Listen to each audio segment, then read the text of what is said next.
আজকে আমার মায়ের পাগলামিটা তোমাদের সাথে শেয়ার করলাম। দেখো, এত সকালবেলা যায় আর এতগুলো মাছ নিয়ে আসছে, সেটাই শেয়ার করব। আসসালামু আলাইকুম, তোমরা কেমন আছো? আশা করি ভালো আছো। আই হোপ আমিও খুব ভালো আছি তোমাদের দোয়ায়। তো আজকে ব্লগটা কি নিয়ে নতুনভাবে সাজিয়েছি, তোমরা থাইকেও আমার পাশে একটা লাইক দিবা, আর কিছু করতে হবে না।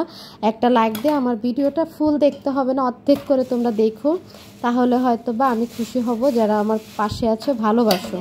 তোমরা গতকালকের ভিডিওতে বলছো যে আপু তুমি কাউকে আনসাবস্ক্রাইবার করো না। হ্যাঁ, আমি তোমাদের কথা রেখেছি, আনসাবস্ক্রাইবার করব না। আর তোমরা যদি আমার ভিডিওগুলো নাই দেখো, তাহলে আমার ভিডিও করার তো কোনো মানেই হয় না, তাই না? আমি আজকে 2 বছর এই ইউটিউব জগতে, কিন্তু আমি অনেক কাঠঘর পুড়ে আসছি, আর আমি একসময় ভিডিও বানাইতে পারিনি। তো চলো শুটকি বানায় নিচ্ছি। শুটকি ভর্তা দিয়ে আগে ভাত খেয়ে নিই, তারপরে বলি আর তোমরা শোনো। আমি এরকম একটা সময় আসছে জানো, থাম্বনেলও বানাইতে পারি নাই, ভিডিও কিভাবে ধরতে হয় মোবাইল সেটাই জানি না। আজকে 2 বছর 2.5 বছর ইউটিউবে আছি। তো এখন হয়তো বা একটু ঠিক হয়ে গেছে, কিন্তু তোমরা আমাকে এত ভালোবাসো, দৈনিক 50টা 60টা সাবস্ক্রাইবার আমার কাছে চলে আসে। গত 3 দিন আগে কিন্তু 500 সাবস্ক্রাইবার আসছে। তো যাই হোক, শুটকি ভর্তা দিয়ে ভাত খেয়ে চলে আসছি এদিকে। আর এদিক দিয়ে মাথায় প্রচণ্ড চুল উঠতেছে, এই কারণে মেহেদি বাইটা মাথায় দেব। আমার ছোট বোনের মার একই অবস্থা, চুল উঠে যাচ্ছে। এই জন্য মেহেদি পাতা বাইটা দিয়ে দেখি যে একটু চুল উঠা বন্ধ হয় কি না। আর তোমাদের যদি কারো জানা থাকে চুল উঠলে কি দেব, তাহলে তোমরা আমাদেরকে কমেন্ট করতে পারো, তাইলে হয়তো বা একটু ভালো হবে। আর এদিক দিয়ে চলে আসছি ডাইনিং একটু গুছ করার জন্য। অনেক দিন হয়েছে ডাইনিংগুলো মুছামুছি করা হয় না, রাস্তার সাথে একদম ধুলা হয়ে থাকে, সাদা হয়ে থাকে, মনে হয় যে পাউডার মাইখা রাখছে, এই অবস্থা। ঠিক আছে, তো এটা একটু আমি একটা ন্যাকড়া দিয়ে মুছে নিচ্ছি, কারণ এগুলাতে পানি লাগানো যাবে না, তার জন্য আমি একদম একটা শুকনো কাপড় দিয়ে মুছে নিচ্ছি। তো তোমাদের সাথে তো সব কিছু শেয়ার করি, আর এইগুলো শেয়ার করব না, ব্যক্তিগত কিছু নাই আমার, আমি তোমাদের সাথে সব কিছু শেয়ার করার ট্রাই করি। আর ডাইনিংটাও খুব সুন্দর করে মুছে নিলাম, দেখো। কারণ তোমাদের সাথে সব কিছু যদি শেয়ার না করি, কিছুটা বলবো কিছুটা বলবো না, তাহলে তো তোমরা কিছু বুঝতে পারবে না, তাই না? শুরু থেকে শেষ পর্যন্ত বলতে হবে। আর এদিক দিয়ে দেখো, গতকালকে কিন্তু সোফাটা দেখাইছি, সোফার বালিশগুলো কিন্তু রোদে দেয়নি, আজকে রোদের ভাবটা একটু ভালো দেখতেছি, এই জন্য একটু রোদে দিয়ে নিলাম। আর এই তো আমার মা ইলিশ মাছ নিয়ে আসছে, আর কি কি আনছে সেটাই দেখাচ্ছি। সুবারি, তার স্পেশালি খাবার। যারা কাঁচা সুপারিতে পান খায় তারাই জানবে বা বুঝবে। একটা সুপারির দাম 3 টাকা পার পিস নিছে, 3 টাকা 4 টাকা করে পার পিস নেয়। আর এই তো আমার মার সুপারি।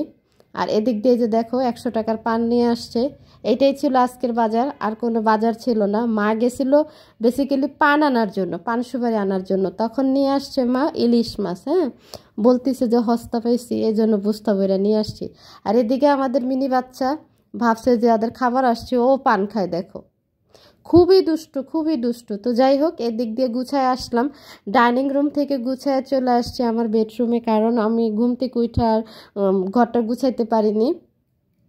তো আমি চিন্তা করলাম যে না, ঘর গুছাবো, তো অন্য অন্য কাজ আছে, ওইগুলো সাইরে আসি, তারপরে ঘরটা গুছাই নিই। তো এই যে আমি একটা কাপড় দিয়ে মুছে নিচ্ছিলাম। কাঠের জিনিসে পানি লাগানো যায় না, পানি লাগালে কাঠের জিনিসগুলো কালো হয়ে যায়, হয়তো বা তোমরা জানো। আর আমার সবগুলো ফার্নিচার কিন্তু বানানো। তো আমি চিন্তা করি কি, যেভাবে সুন্দর থাকে, এই জন্য কোনো রেডিমেড কোনোটাই না।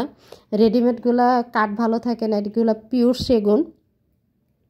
এই জন্য আমি নিজে ব্যথা পাই, তারপর কোনো জিনিসকে ব্যথা দিতে পারি না, আর চাইও না। এই তো আমার ফুল ঘরটা গুছানো, সেটাই দেখাই দিলাম। তোমরা দোয়া করবে আমি যদি তোমাদেরকে আইফোন দিয়ে ভিডিও দেখাতে পারি। আর এই তো ডাইনিংয়ে আসছি, ফুলদানিটা এখানে রাখছি। তারপরে চলো রান্নার অবস্থা দেখি। এই যে টমেটো দিয়ে কি করা যায় সেটাই দেখি। রান্নাঘরে যাচ্ছি, এই যে আমার সাথে সাথে আমার মিনি ময়না 2টা আসতেছে, ওরা খেলা করতেছে।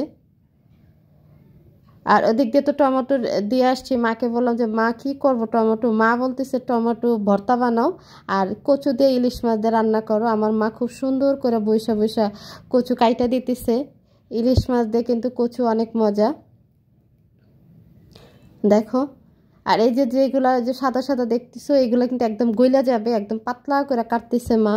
কচুটা মা রান্না করবে, মার হাতের কচু রান্নাটা কিন্তু খুব মজা। আর আমাদের বাসায় প্রায় সময় কচু নিয়ে আসে। আর এই যে যেগুলো দেখতেছো বড় বড়, এগুলো আম্মা ভাজবে, ভাইজা ভর্তা করবে। তারপরে আমি চলে আসলাম এদিক দিয়ে। ফ্রিজের ড্রয়ারটার অবস্থা দেখো, তরকারি রাখতে রাখতে ময়লা হয়ে গেছে, এখন একটু ধুয়ে নেব। তো ধুয়ে নিছি, এখন আমি বারান্দাতে রোদে দিয়ে দিচ্ছি, একটু শুকায় নেই। অনেক কাজই করে ফেললাম, তো সকালের চা খাওয়াটা এখনও হয়নি। তো ভাবলাম একটু চা খাই, ক্ষুধাও লেগে গেছে। ভর্তা ভাত কি এখনও পেটে থাকে, তার জন্য একটু চা নিয়ে আসছি। এই যে দেখো আমার কাপ।